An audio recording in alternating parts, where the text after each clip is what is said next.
The room behind the waterfall. If you have ever lost the person you love most in this world, then you will understand what Elspeth Caro felt on the morning of October the 11th, 1885, when the world she had built with her own two hands ended in the time it takes a tulip poplar to fall. Have you ever stood at a crossroads where both paths looked like endings? Where going forward and staying still both felt like dying? That is where Elspeth Caro stood that autumn morning in the Ozark Highlands of northern Arkansas. And what she found in the next 13 years would change not only her life, but would leave a legend that still echoes in those hollows to this day. Before we begin, I want you to settle in. Pour yourself something warm, wrap yourself in a blanket if the evening has turned cool, and tell me in the comments below where you are listening from tonight. I always love to imagine the faces of the women who gather to hear these stories, scattered across this country from Maine to California, from the Great Plains to the smallest mountain town. You are not alone tonight. We are together, you and I, walking into a story that I believe will stay with you long after it ends. Now let me tell you about Elspeth. She was 24 years old that autumn, a slight woman, standing only 5 feet and 3 inches. With chestnut hair she wore braided and pinned against the nape of her neck, the way her mother had taught her when she was 7 years old. Her eyes were a dark blue, the color of the deep pools in the Buffalo River after a summer storm, and her hands were small but strong, roughened by 7 years of frontier work. She had been born Elspeth Reese in the Current River country of southern Missouri, to Henderson Reese, a quiet farmer, and Cordelia Merriweather Reese, a woman who loved poetry and had once wanted to be a schoolteacher. Her mother had died of fever when Elspeth was 12 years old. Her father had died 3 years later of pneumonia, leaving her an orphan at 15. She had gone to live with an aunt in southern Missouri, and at the age of 17 she had married a young man named Ezra Caro and followed him south to a 40-acre claim at the head of Blackwell Hollow, 3 miles north of a waterfall that nobody had yet named. The cabin they built together was 20 feet by 16, made of white oak logs Ezra cut from the upper slope and notched with his own hands. The roof was cedar shake, the floor was packed earth that Elspeth swept every morning with a broom of birch twigs, and the hearth was river stone gathered from the creek that ran below the cabin.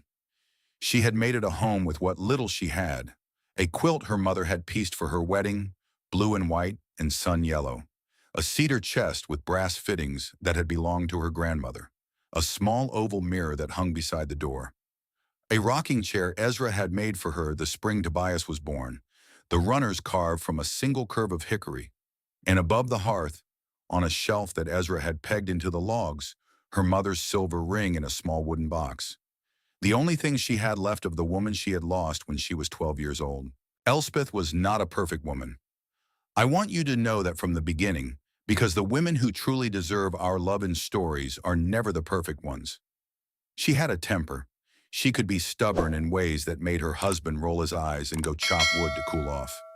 She had, in the weeks before the accident, quarreled with Ezra about money, about the new seed he wanted to plant in the spring, about the way he sometimes came home late from town and would not say what he had been doing.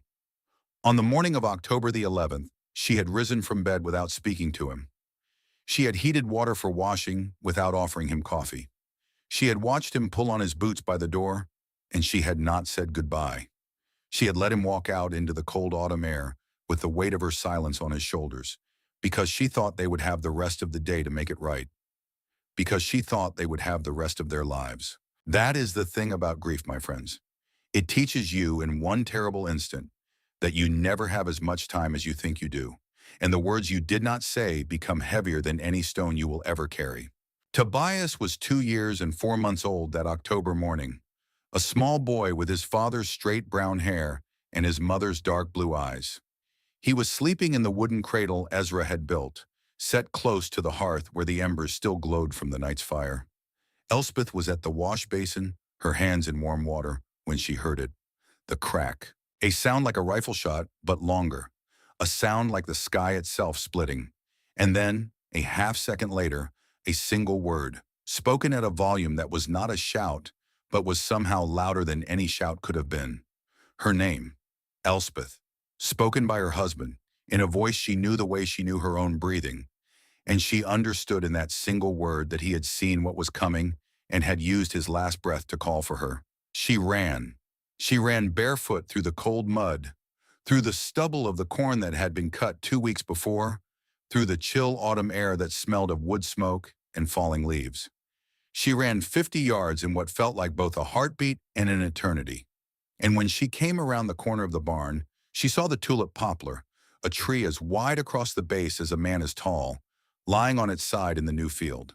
And she saw the red flannel of Ezra's shirt beneath the trunk. And she saw that he was not moving. And she saw his hand, his left hand, the one he had used to touch her face that morning without her letting him, lying open on the red clay as though he had been reaching for something that was not there. He was alive when she got to him. That was the cruelty of it.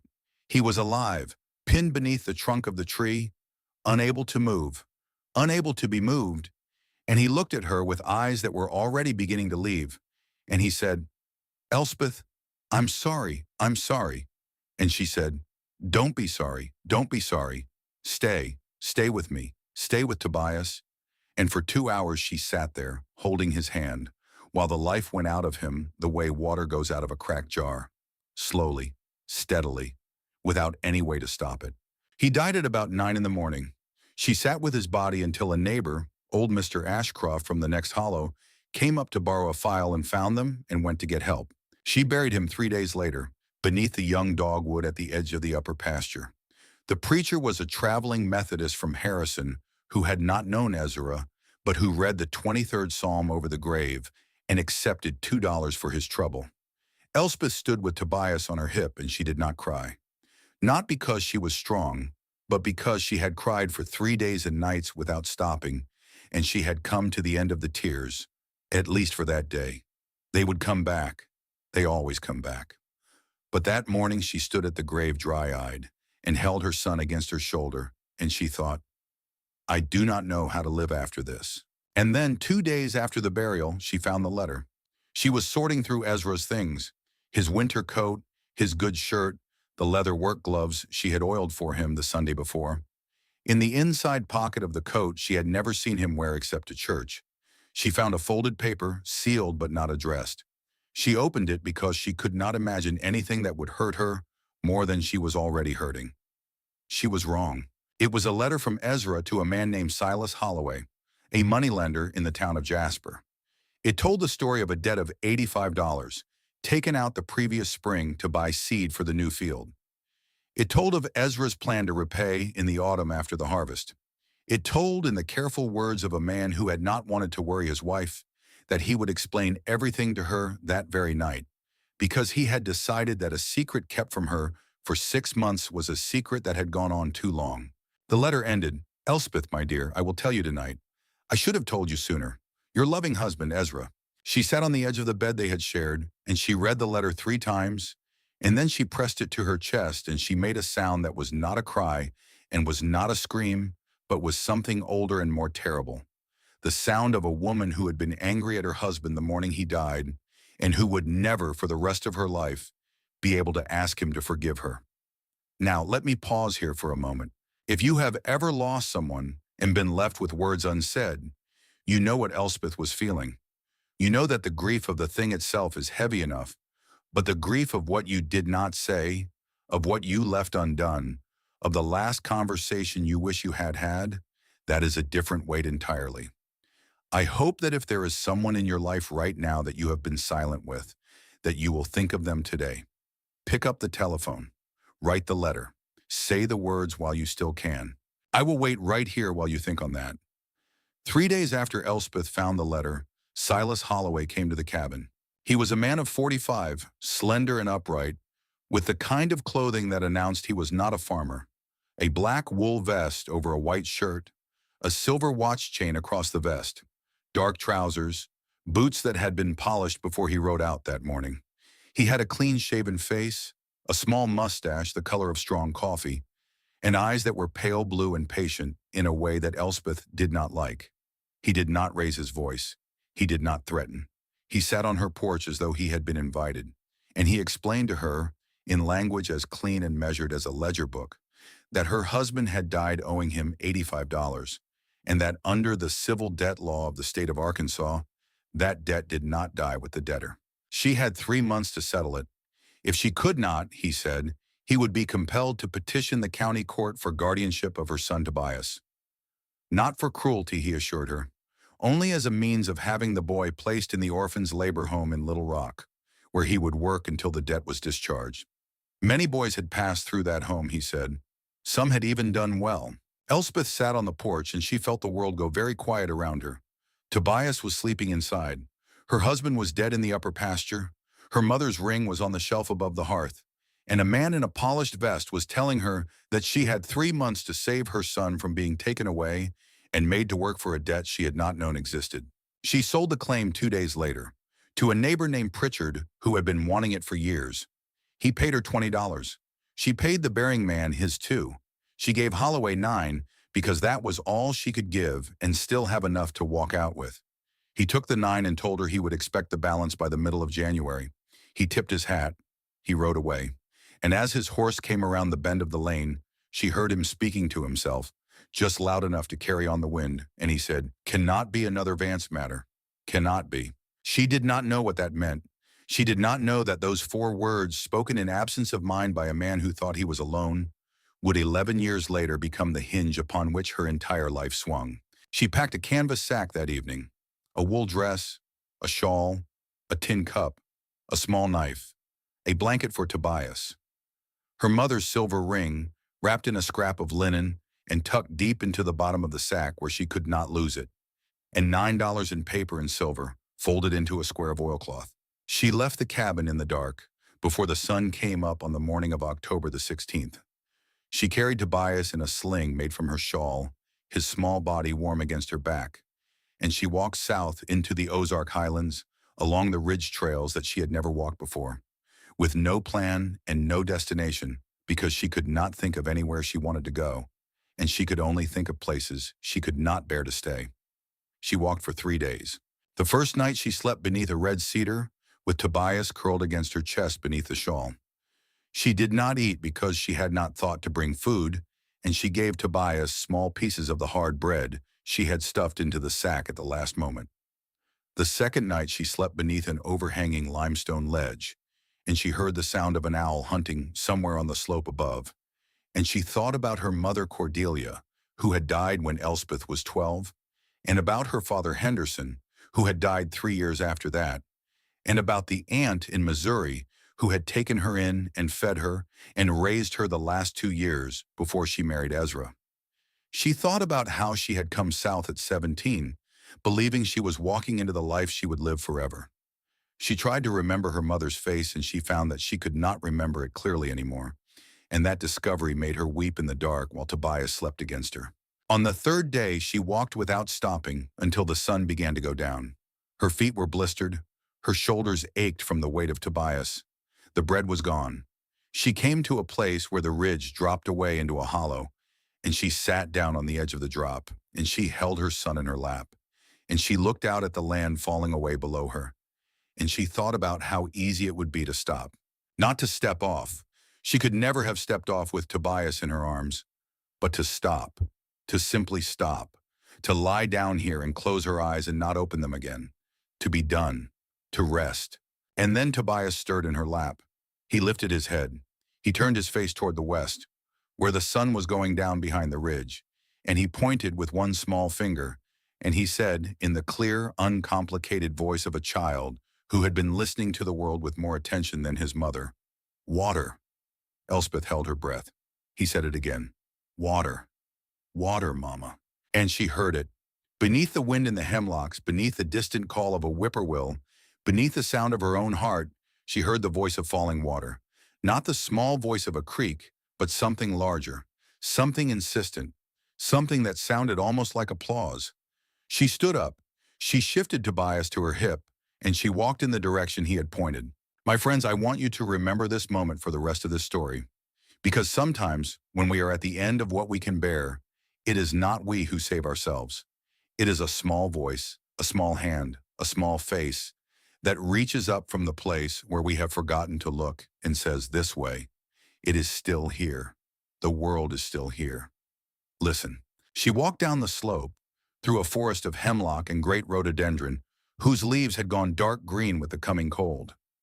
The undergrowth was so thick she had to push through it sideways, turning Tobias in against her chest to shield him from the reaching branches. She scratched her cheek on a broken twig. She tore the hem of her dress on a hidden briar. She did not stop. And then she stepped out of the thicket onto a flat bed of limestone. And the sound of the water was suddenly the whole sound of the world, and she looked up and she saw it. The waterfall came over a limestone lip 20 feet above her, and it fell in a curtain 15 feet wide into a round pool at the base of the cliff. The October flow was thin. That is what saved her, because in spring it would have been a thundering white wall, opaque as marble.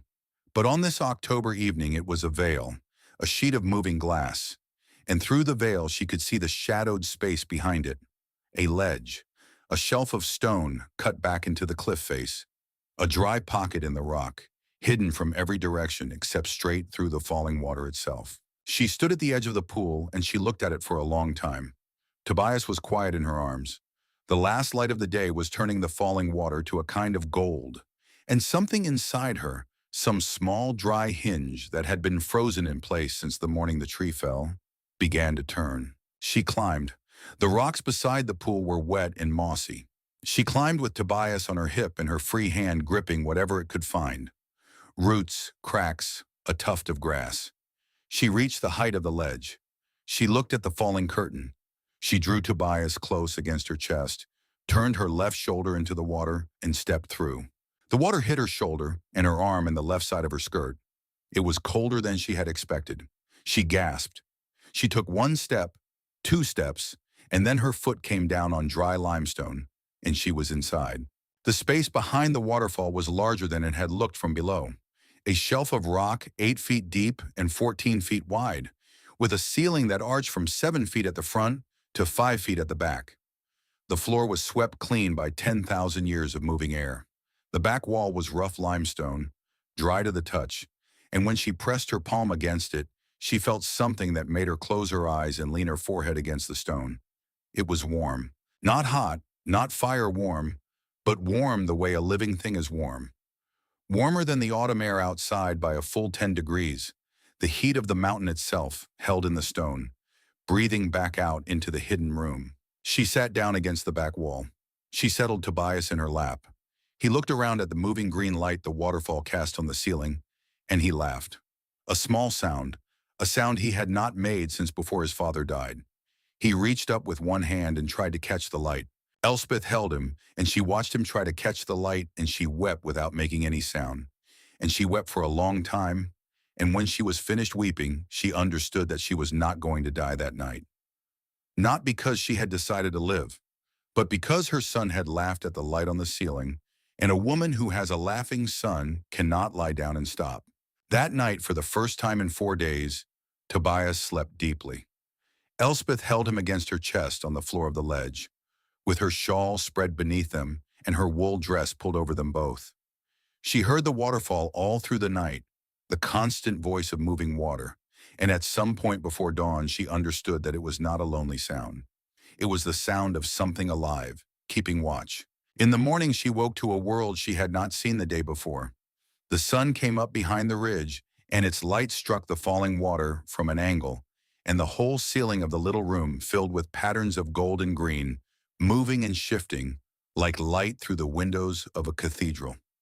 Tobias opened his eyes. He looked up at the light. He smiled. And Elspeth Caro understood that whatever her life was going to be from this day forward, it was going to begin here. Have you ever had a moment like that?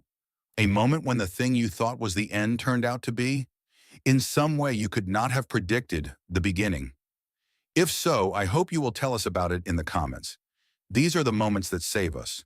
These are the moments that make stories worth telling.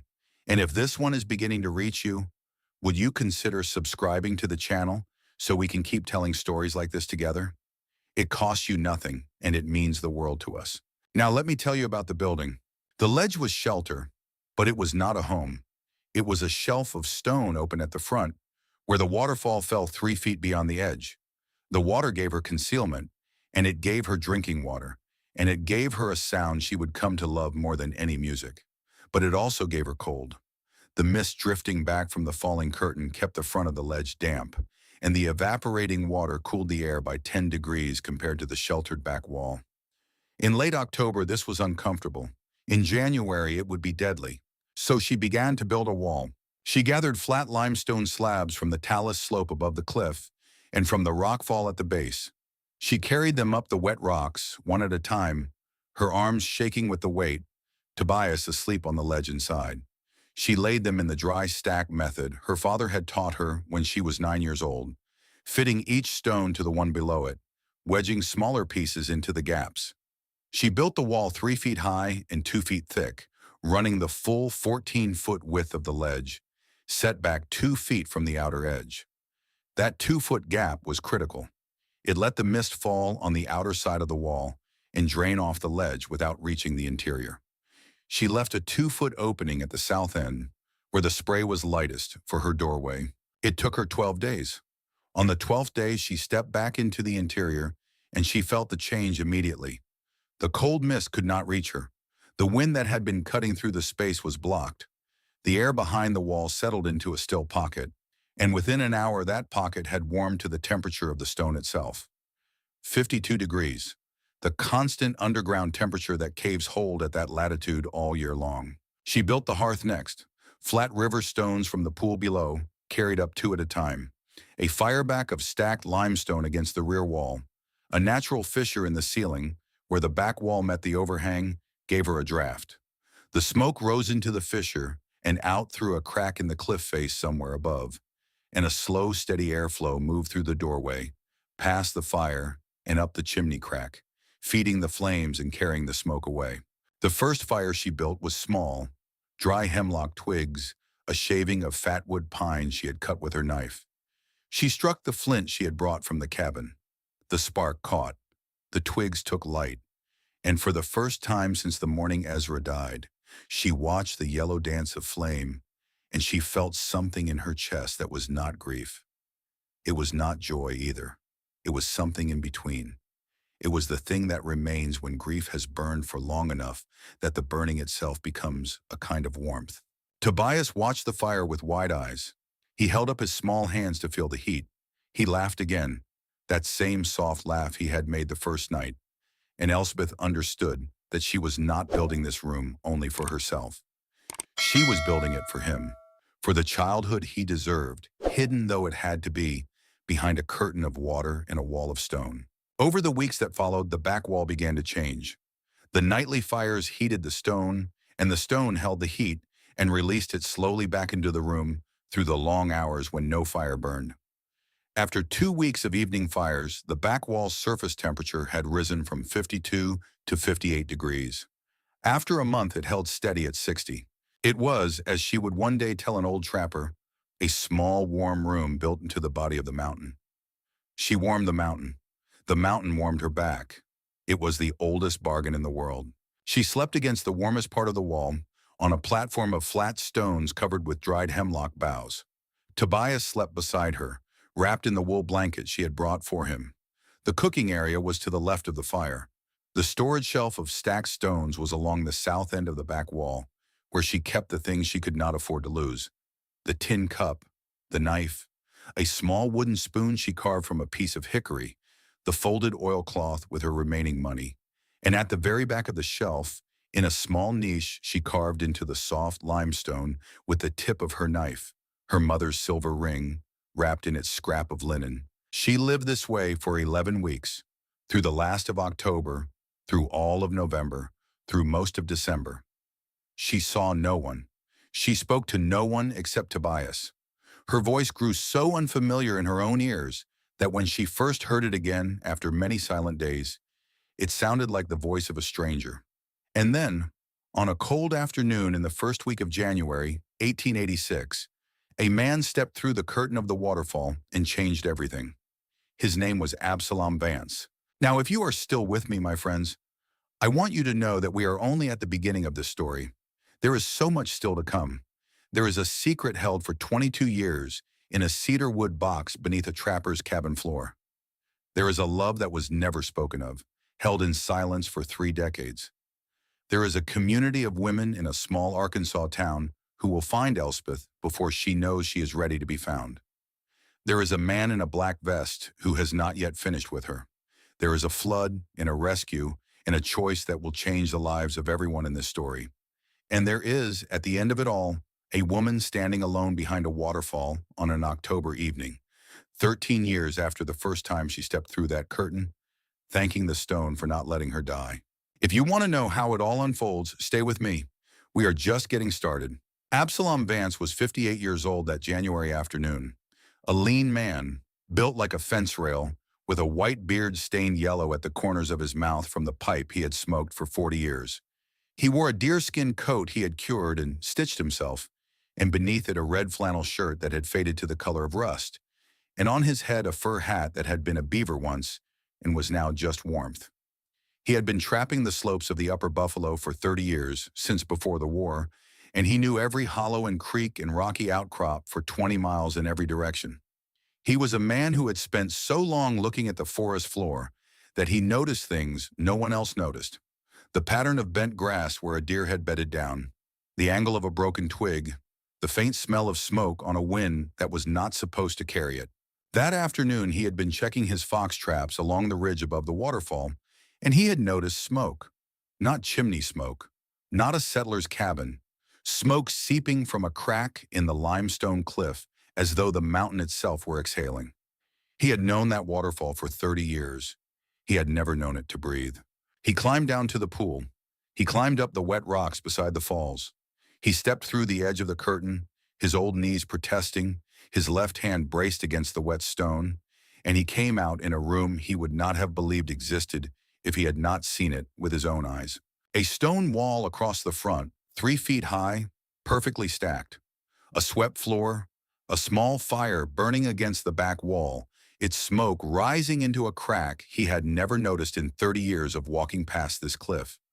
A sleeping platform of flat stones and hemlock boughs against the warmest section of wall.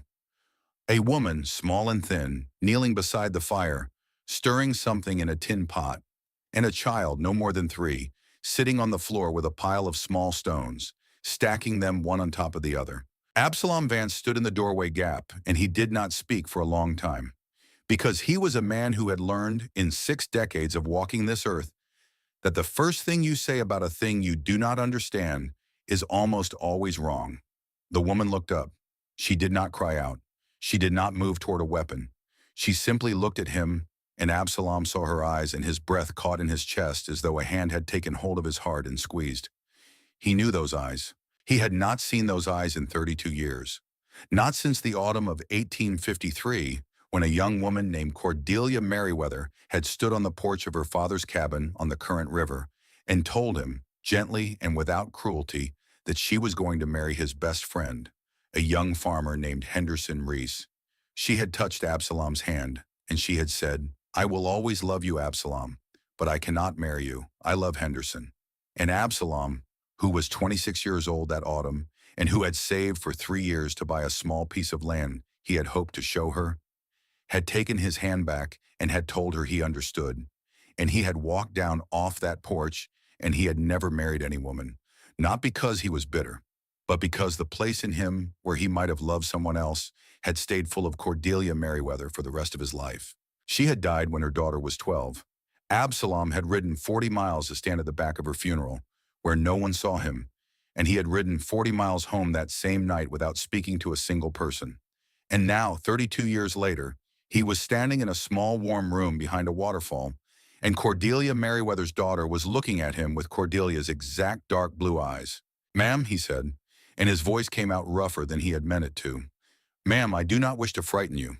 "You are not frightening me," Elspeth said. "How long have you been here?" "Since October." Absalom looked around the room. He took it in. The wall, the hearth, the platform, the child with his stones. He looked at the warm stone of the back wall. He looked at her hands, small and cracked and strong. He looked at her face, thin with hard work and thinner with something that had been burned out of her. And he saw Cordelia in the shape of her mouth and the line of her jaw. And he felt a grief he had not felt in 20 years rise up in him, fresh as new bread. "Ma'am," he said, "I knew your mother." Elspeth went very still. "Your mother was Cordelia Merriweather, of the Current River country up in Missouri. She married a farmer named Henderson Reese." Yes, Elspeth said. Her voice was a whisper. Yes, she was. He was. She had eyes like yours, exactly like yours. When you looked up just now, I thought my heart would stop in my chest. Elspeth did not speak for a moment. Then she said, How did you know her? And Absalom Vance, who had not told this story to any living soul in 32 years, sat down on the floor of the little room behind the waterfall, across the fire from Elspeth and her son, and he told her. He told her about the summer of 1852, when he and a young farmer named Henderson Reese had both been 25 years old, best friends since boyhood, and both in love with the same girl. He told her about the night he had made up his mind to ask Cordelia to marry him, and about how he had found out the next morning that Henderson had asked her 3 hours before, and Cordelia had said yes. He told her about the porch and Cordelia's hand on his, and the 40-mile ride to her funeral when her daughter, Elspeth herself, was 12 years old and standing at the front of the mourners with her father. I stood at the back, he said, behind a stand of sycamores. You would not have seen me. I did not want to be seen. I only wanted to say goodbye. Elspeth was crying, very quietly with her hand over her mouth. Ma'am, Absalom said, I have owed your mother a debt I could never pay for 32 years. I did not know where to pay it. Your father died 3 years after her. You went to Missouri with your aunt. I did not know where. I looked for you twice. I could not find you. I am going to pay the debt now if you will let me. I am going to help you. I am not going to tell anyone that you are here. I am not going to ask you anything you do not wish to tell me. But I am going to come back next week and the week after, and I am going to bring you what you need. And if anyone ever comes looking for you, they will have to come through me first. Elspeth did not answer for a long time. She looked at the fire. She looked at her son, who had stopped stacking stones and was watching the old man with quiet curiosity. She looked back at Absalom Vance, who had loved her mother for 32 years in silence, and who was offering her now the only form of love a man like him knew how to give. Thank you, she said. That is where I will leave Elspeth Caro for tonight, my friends. In a small warm room behind a waterfall, with her son asleep in her lap, and an old trapper across the fire, who has just told her a secret he has carried for 32 years. Outside, the Ozark winter is coming down hard. Inside, the stone is warm. And somewhere in a town 12 miles away, a man named Silas Holloway is beginning to wonder why he has heard nothing of the Caro widow, and why nobody in any of the hollows seems to know where she has gone. Stay with me. Part 2 begins as soon as you are ready. And if this first part has reached you, would you take one small moment to tell me in the comments where you are listening from, and whether Elspeth's story has touched anything in your own? I read those comments. I carry them with me when I write the next story. You are a part of this, and I am grateful. Breathe. Pour another cup if you need it. And when you are ready, we will go back behind the waterfall together. Absalom Vance came back the following Tuesday. He carried a burlap sack over his shoulder, and when he set it down inside the doorway of the little stone room, he opened it and took out a small sack of cornmeal, a jar of honey with the comb still in it, and a cast-iron skillet that he said he had found in a trade at the Mercantile in Jasper, though Elspeth suspected he had bought it. He did not stay long. He sat by the fire for the time it took to drink a tin cup of water from the falls, and he asked her if she needed anything she had not thought to ask for, and he told her a small story about a fox he had caught that morning. Then he stood up, tipped his fur hat to her, touched Tobias gently on the top of the head, the way an old man touches the head of a child he has decided to love, and he stepped back through the curtain and was gone. He came every week. Through all of January, through February, through the long, cold weeks of March when the ice hung in sheets from the rocks beside the falls, and the mist that drifted back from the curtain froze to the outer side of Elspeth's stone wall in long white fingers. He brought small things, a sack of dried apples, a wool cap for Tobias, a small jar of bear grease to rub on her cracked hands. Once, in the middle of February, he brought a book, a small volume of Emily Dickinson's poems, bound in dark green cloth, its corners worn soft. Your mother loved her, he said. I heard her reading the poems aloud, the summer she was 19. I thought you ought to have them. Elspeth held the book in both hands, and she did not trust herself to speak. Absalom saw this, and he nodded once, and he sat by the fire without saying anything else. And after a little while, he began to tell her stories about Cordelia. Not the sad stories, not the stories about the way it had ended, the small bright stories of who her mother had been before Elspeth was born. How Cordelia had wanted to be a school teacher. How she had once rescued a fawn that had broken its leg in a fence and had splinted the leg with two flat sticks and carried the fawn home in her apron. How she had read aloud in the evening by the light of a tallow candle, poems and psalms and sometimes pieces of the newspaper, and how her voice had been low and steady and had made even the ledger prices of grain and cotton sound like music. Elspeth listened. She did not interrupt. And in those evenings, with the fire burning low and Tobias asleep and Absalom's voice filling the small stone room, Elspeth came to know her mother for the first time, not as the woman who had died, but as the woman who had lived. And something healed in her that she had not known was still broken. In the spring, she began to build beyond the ledge. The winter had taught her what she had not known in October, that one small warm room, hidden though it was, would not be enough to raise a child. Tobias needed sunlight. He needed to run. He needed to learn the shape of the world, not just the shape of a stone chamber behind a curtain of water. And Elspeth needed food beyond what Absalom could bring. So she climbed the ridge beside the waterfall, and she found on a bench of flat ground above the cliff a small south-facing terrace where the soil was thin but workable. She spent the first 3 weeks of April clearing it by hand. She pulled out the briars. She turned the soil with a flat stone and a sharpened stick. She broke up the clods. And in the first week of May, with seeds Absalom had brought her from the general store in Jasper, she planted her first garden. Beans along the south edge, squash in a mound at the center, potatoes in 3 rows along the north, onions around the border. She carried Tobias up to the terrace every morning. He played in the dirt while she worked. He found small stones and lined them up along the edge of the bean rows. Once he found a small gray toad and held it in his cupped hands and brought it to her with an expression of such solemn wonder that she laughed aloud for the first time in 7 months. That was the week she understood that she was going to live. Not only that she would not die, but that she was going to live, that there would be years ahead of her, that there would be seasons, that Tobias would grow and she would grow with him, and the small warm room behind the waterfall would be the shape of a life, not the shape of an ending. Absalom brought her 2 laying hens in April, a brown Dominique and a small black bantam, carried in a wooden crate strapped to the back of his mule. He helped her build a chicken pen on the slope beside the waterfall, sheltered by an overhang of rock and walled with woven rhododendron branches. He brought her a goat in May, a gentle nanny the color of wood ash, who gave a quart of milk a day and followed Tobias around the terrace like a dog.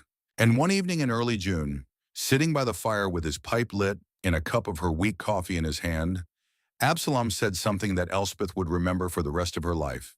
"I have something," he said, "buried under the floor of my trapping cabin, in a cedar box.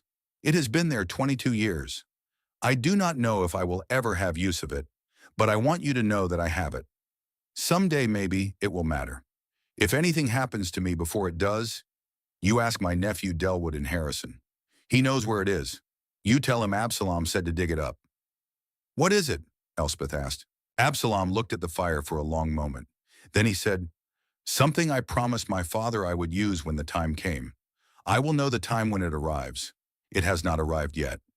And he would not say any more about it that night. Take a moment now, if you will, because this is one of those moments in a story when a small door opens quietly and you do not yet know what is behind it, but you know that someday you will. Remember this: a cedar box, 22 years, a promise to a dying father, a secret held in silence for longer than Elspeth has been alive. It will matter. I promise you, it will matter. The first time Elspeth walked into Jasper was on a warm Saturday morning in the middle of June. She had put it off as long as she could. She needed salt. She needed needles and thread. She needed a small piece of soap. And Absalom had told her, gently, that if she was going to live in this country, she would have to be seen in it eventually, or the not seeing would itself become the thing people talked about. She left Tobias with Absalom at his trapping cabin, 2 miles up the ridge.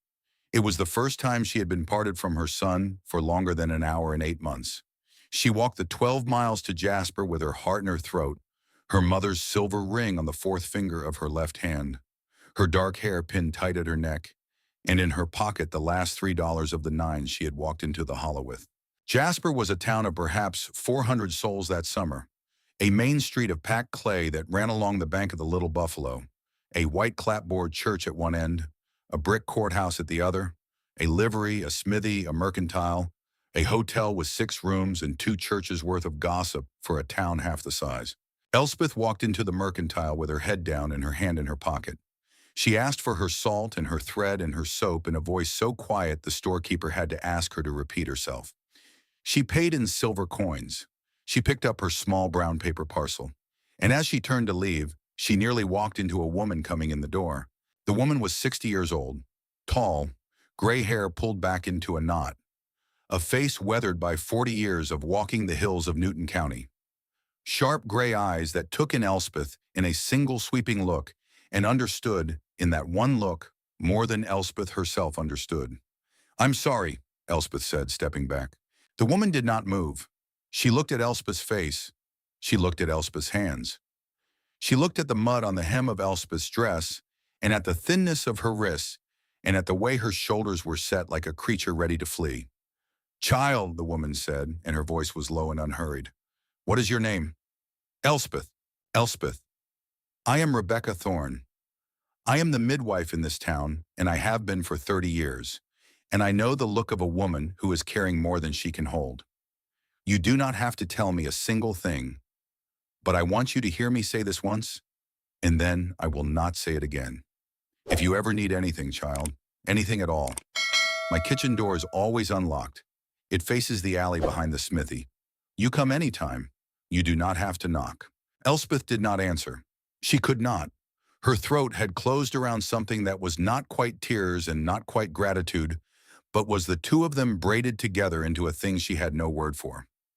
Rebecca Thorne nodded once, as though Elspeth had answered. She stepped aside.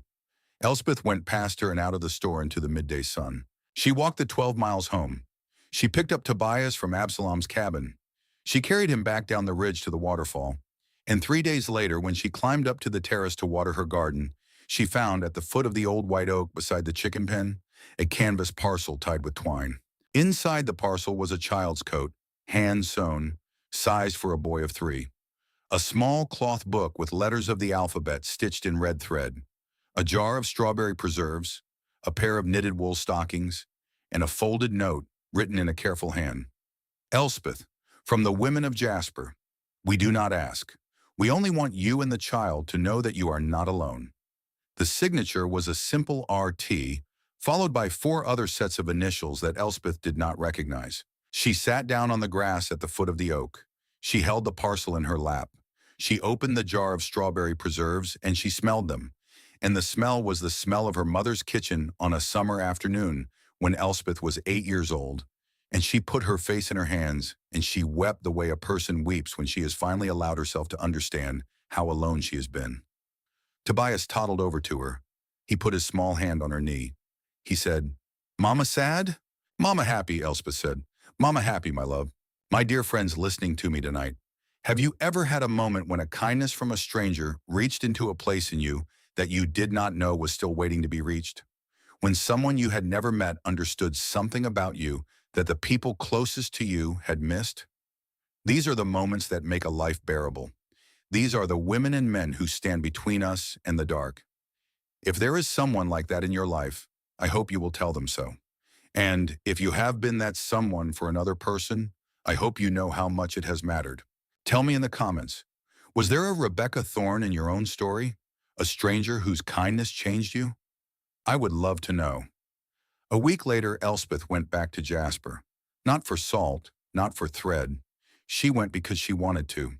She walked into the dry goods store that belonged to a woman named Marigold Ashford, and she stood in the doorway for a long moment because she had never in her life walked into a place without a reason. Marigold Ashford was 52 years old that summer, a broad, softly rounded woman with hair the color of honey going to silver and eyes the pale brown of creek water in autumn. She had been widowed for 10 years. Her husband Wendell had been a merchant sailor on the steamboats that ran the Arkansas River from Fort Smith down to New Orleans. He had drowned when his boat struck a snag near Pine Bluff in the spring of 1875.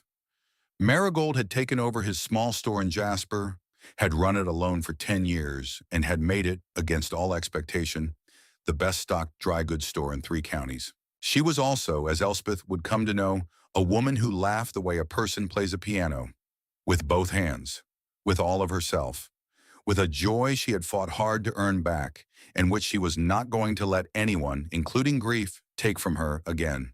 Marigold saw Elspeth in the doorway, and she set down the bolt of blue calico she had been folding, and she said in a voice loud enough to fill the small store, "You must be the woman Rebecca told me about.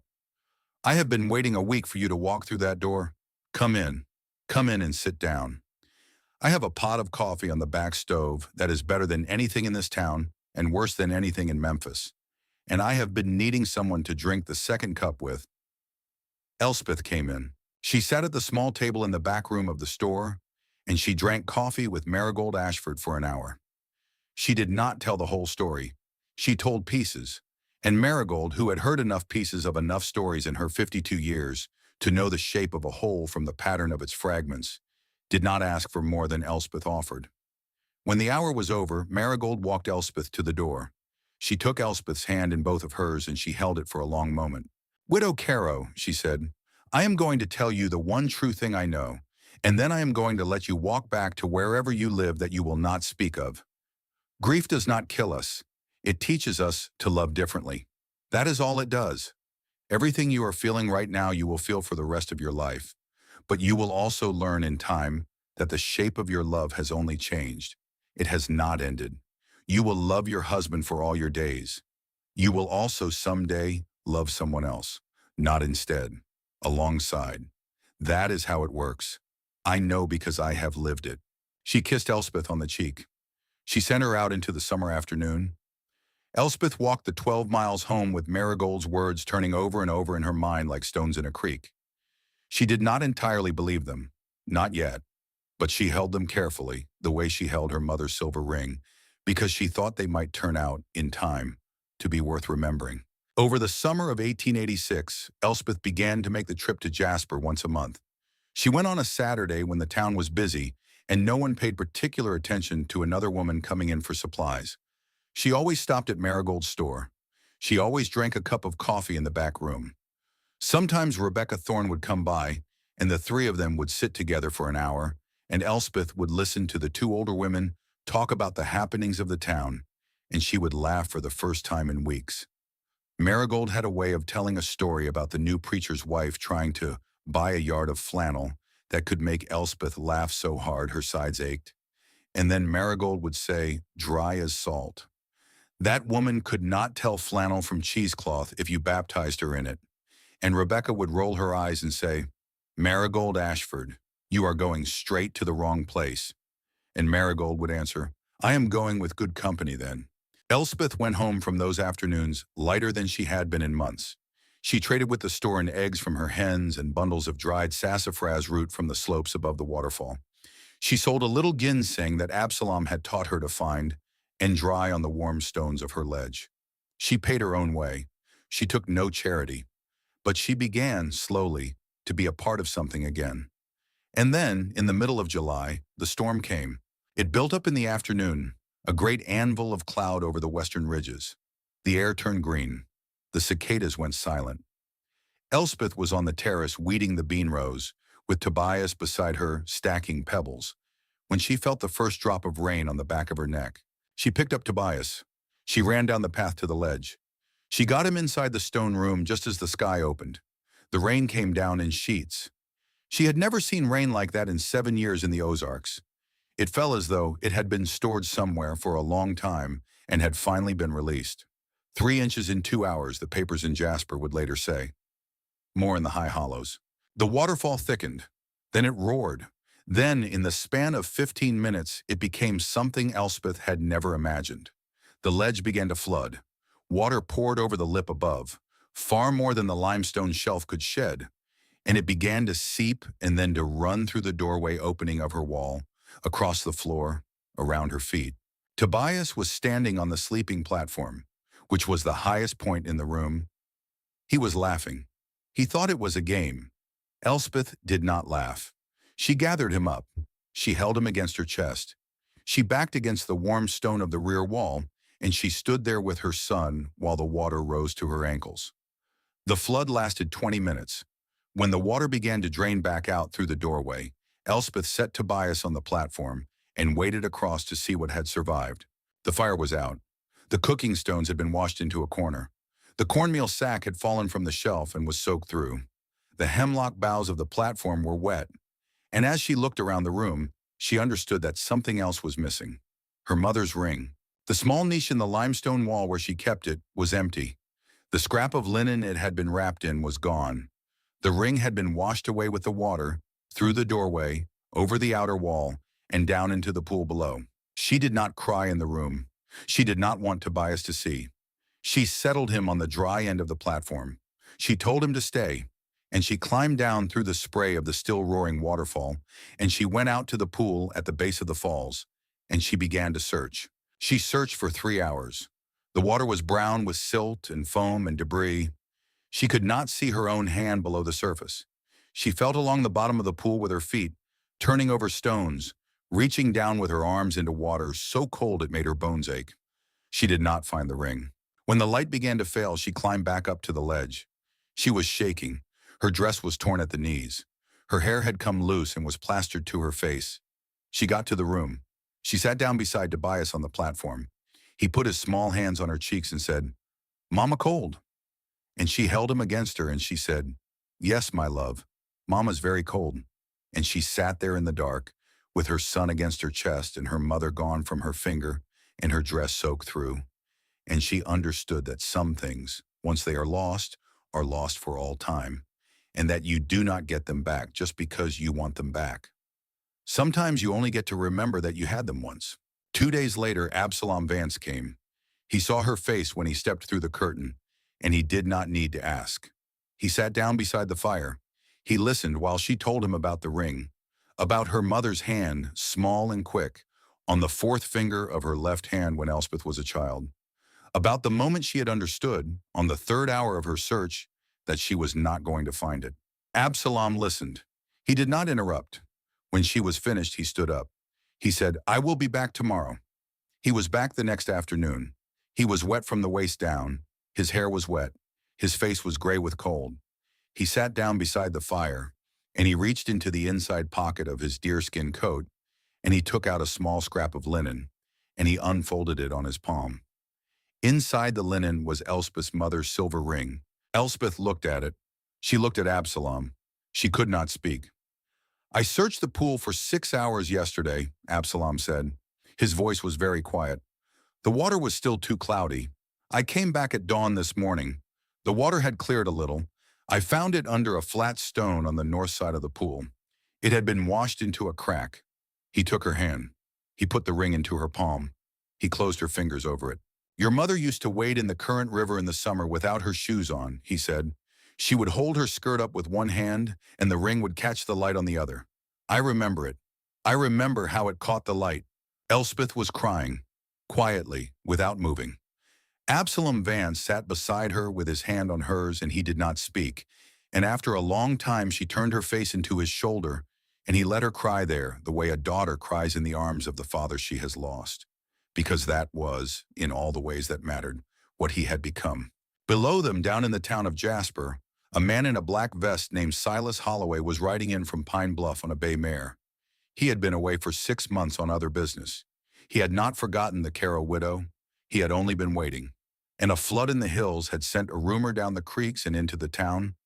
A rumor about a trapper's strange visits to a waterfall, about a farmer downstream named Wyatt Bevins, who had seen stones in a pool where no stones should be, about a shadow behind the thinning summer curtain that might have been a wall. Silas Holloway listened to the rumor in the back room of the hotel, and he smiled very slightly, and he poured himself a glass of amber whiskey, and he thought, 11 months. She has made me wait 11 months. That will not do. He did not yet know the name of the trapper. He would know it within the week. And when he heard the name Vance, something would happen to his face that no one in the hotel would notice, because it happened only behind his eyes, in the place where a man keeps the fears he has lived with for so long, he has forgotten they are fears. Vance.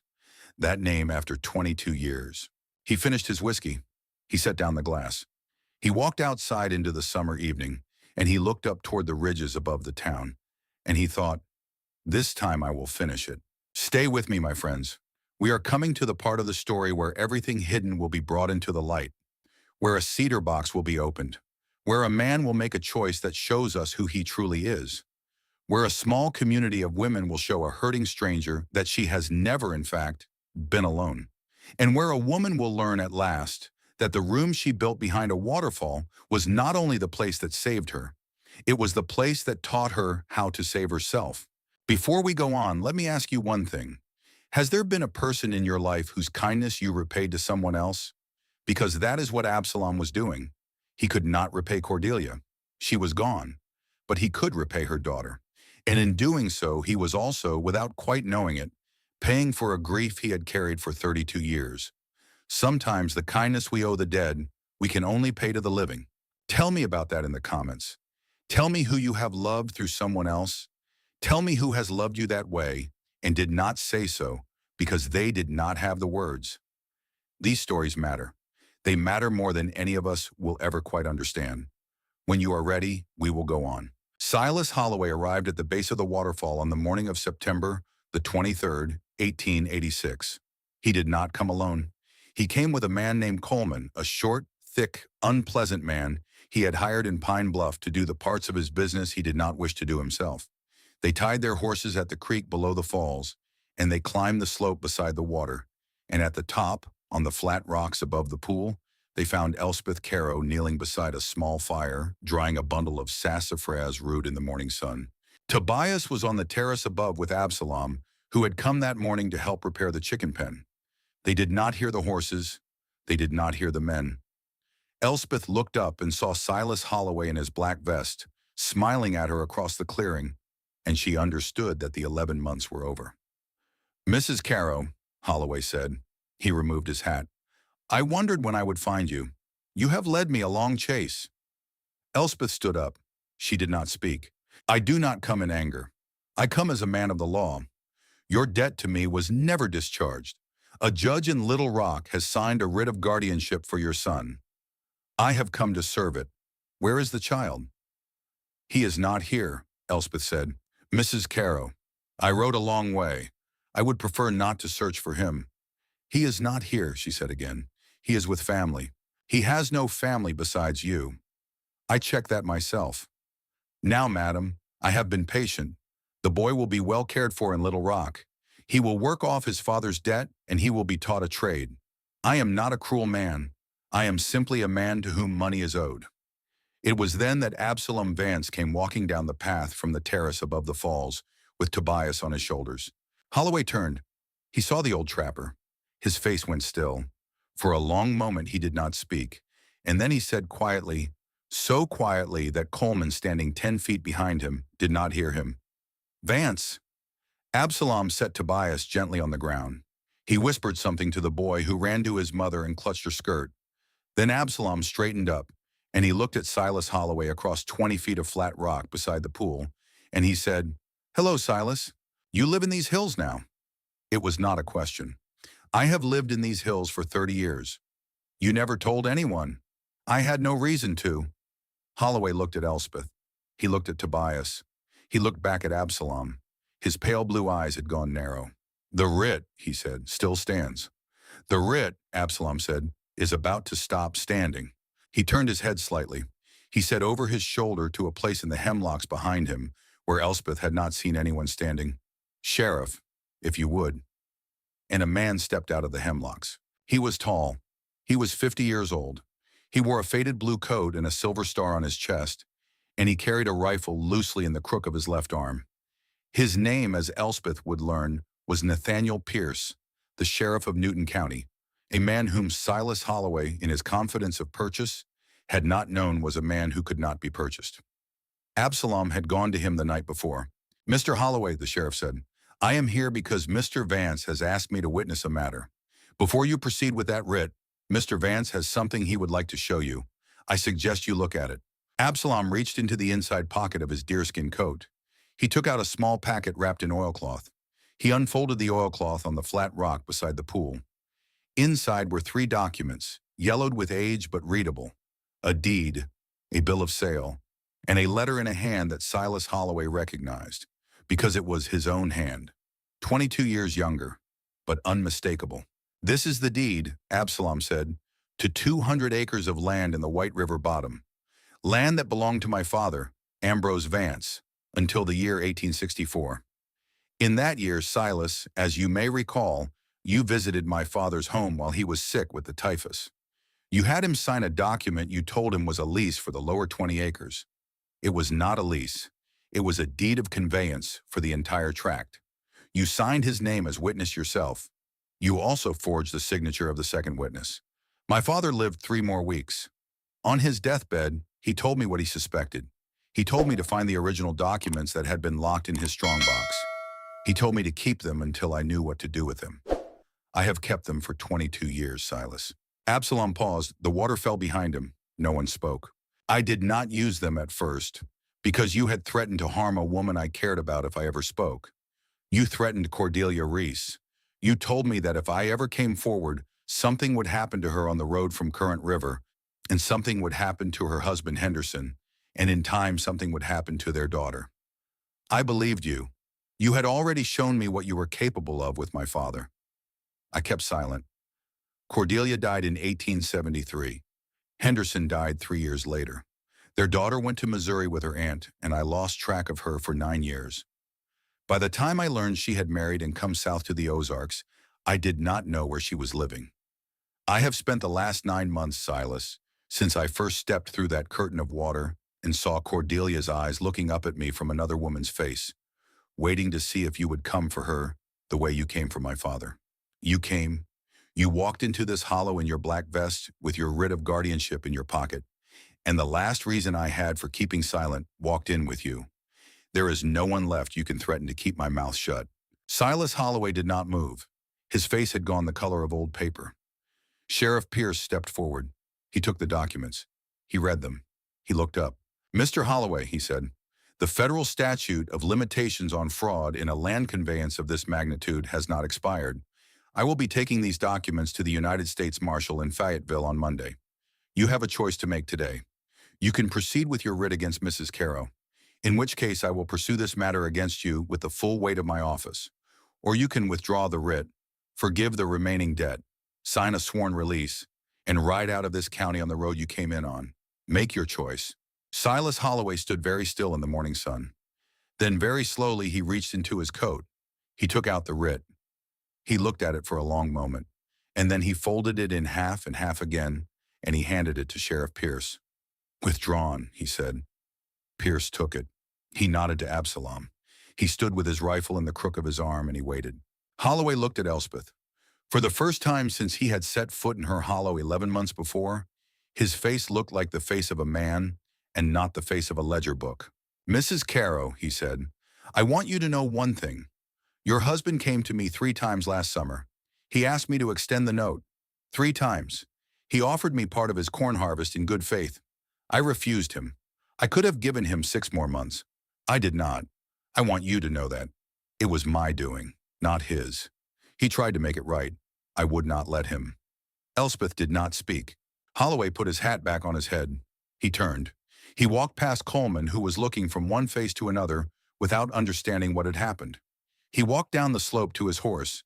He mounted, and he rode away down the creek without looking back, and Elspeth Caro never saw him again for the rest of her days. Sheriff Pierce stayed for an hour. He drafted the release on a piece of paper he had brought with him. He rode back to Jasper with it and returned at sundown with Silas Holloway's signature on it, witnessed by the bank president. He gave the release to Elspeth, and he touched his hat to her, and he said, "Ma'am, if you ever need anything in this county, you send word to me. I will come."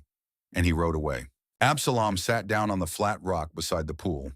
He put his face in his hands. He did not make a sound, but his shoulders shook, and Elspeth understood that he was crying. He had carried this for 22 years. He had set it down. Tobias came over to him.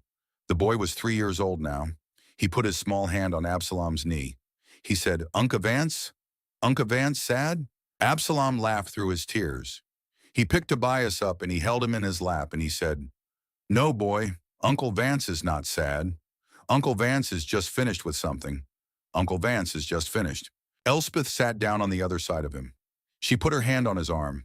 The three of them sat there for a long time, while the September sun moved across the flat rock beside the pool, and the waterfall fell behind them, and a gentle wind moved in the tops of the hemlocks on the ridge above, and a single yellow leaf came spiraling down from a hickory and landed on the surface of the pool without making any sound at all. Take a breath, my dear listeners. I know that was a great deal. I know you have been holding it all in with me. Take a breath, let it out. There is more still to come, but the hard part is done.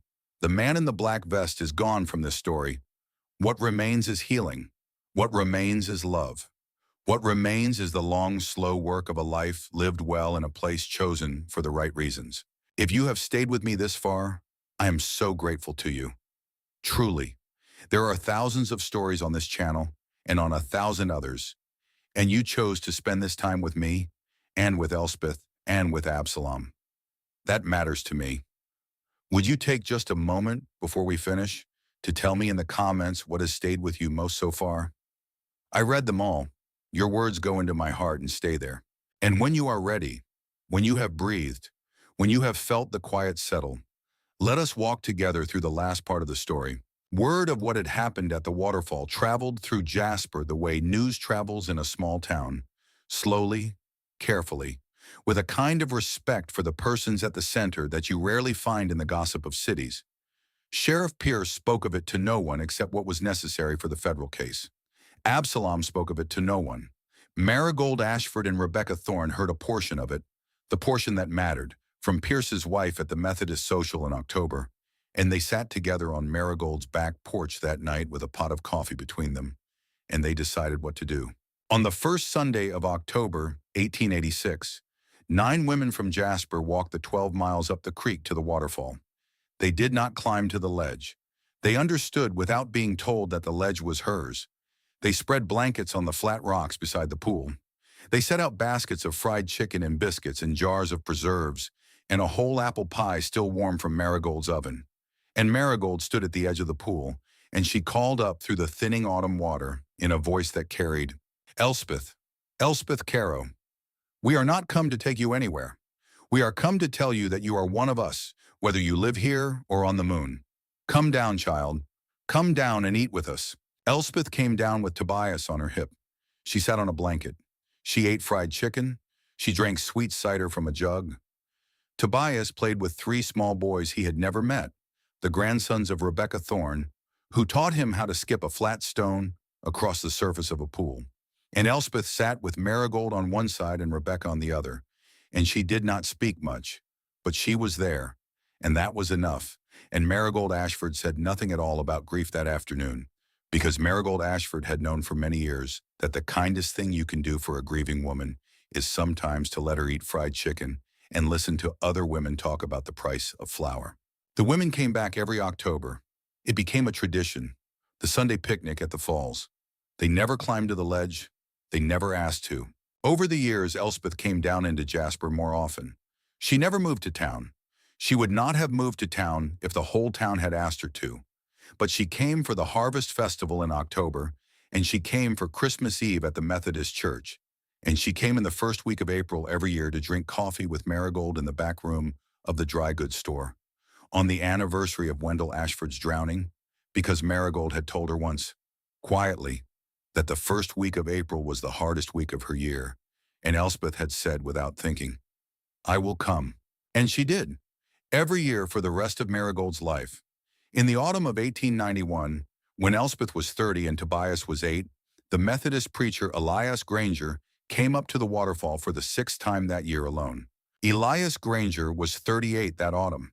He had come to Jasper as a young preacher of 32 in the spring of 1886, just a few months after Elspeth had fled to the falls.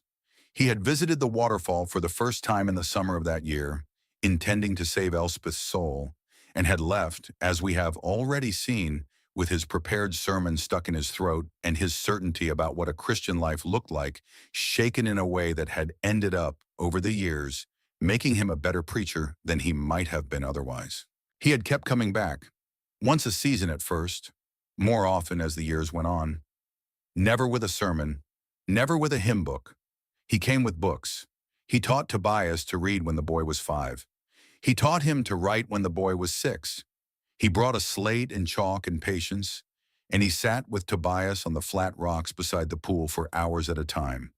And Tobias, who had the fierce, quick mind of a child who has spent his early years listening to adults rather than other children, learned from Granger the way dry ground takes water. And Elias Granger, over those years, had come to love Elspeth Caro. Not as a man loves a woman he intends to marry. That was not the word for it. He had come to love her the way a person loves a book he returns to year after year, finding something new in it each time. He loved her silence. He loved the way she listened.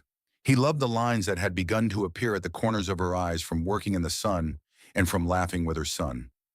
He loved the way she had, over the years, stopped flinching when she heard a horse on the path below the waterfall. On a warm afternoon in late September of 1891, Elias Granger sat beside Elspeth on the terrace above the falls. Tobias was down at the pool catching crawfish. The air smelled of drying apples and wood smoke. "Elspeth," Granger said, "I want to ask you something, and I want you to know before I ask that whatever your answer is, I will not come less often. I will not come differently.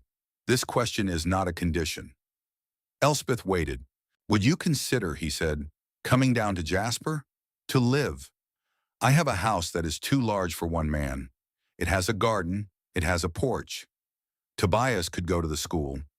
You would not need to marry me. I would not ask that of you until you wished it, if you ever did. But I have come to love you, Elspeth, and I would like to offer you a life that is not only stone and falling water." Elspeth looked at him for a long time. She looked at Tobias down by the pool. She looked at the terrace with its rows of drying beans. She looked at the cliff face that rose behind them, the body of the mountain that had held her warm for 6 winters now. She looked back at Elias Granger, who was a good man and a kind man, and who had sat beside her for 6 years without asking for anything. And she understood that she was about to say something she had known the shape of for a long time, without having had words for it yet. "Elias," she said, "I love you. I want you to know that I do. Not the way a wife loves a husband. I cannot love anyone that way again. Ezra was my one marriage. What is left of that love lives in this room behind the waterfall, and I cannot take it down to Jasper. It would not survive the trip. But you I love in a way I did not know existed until I had lived it. You are my friend. You are the man who taught my son to read. You are the best preacher I have ever heard, though you do not preach when you are with me. And if you will come on being my friend, if you will come on sitting with me on this terrace in the autumn and teaching Tobias Latin in the summer, if you will come up this path once a season for the rest of our lives, you will have given me a gift that no marriage could give." Granger looked at her. His eyes were bright. "I will come," he said, "for the rest of our lives. I will come." He reached out and took her hand. She let him take it. They sat for a long time on the terrace with their hands joined, and Tobias laughing down by the pool. And the autumn afternoon came down slowly around them, and neither of them said anything else because nothing else needed to be said. My friends, if you have ever loved someone without marrying them, if you have ever had a friendship that was larger than a friendship but not exactly a romance, if you have ever been lucky enough to sit beside someone on a porch in the autumn of a year and known that this person would keep coming as long as you both drew breath, then you know what Elspeth had with Elias Granger. It is not a love the world has many words for, but it is one of the truest loves there is. In the winter of 1894, Absalom Vance took sick. He was 67 years old. He had been coughing all through December, and by the first week of January, he could not climb the ridge to his cabin. Elspeth brought him to the waterfall. She made a place for him on the sleeping platform against the warm stone of the back wall. She fed him broth and cornmeal mush. Rebecca Thorne walked the 12 miles up from Jasper in her 68th year and examined him, and sat with Elspeth afterwards on the terrace, and told her gently that there was not much time. Absalom lived for 3 weeks in the room behind the waterfall. He was lucid almost to the end.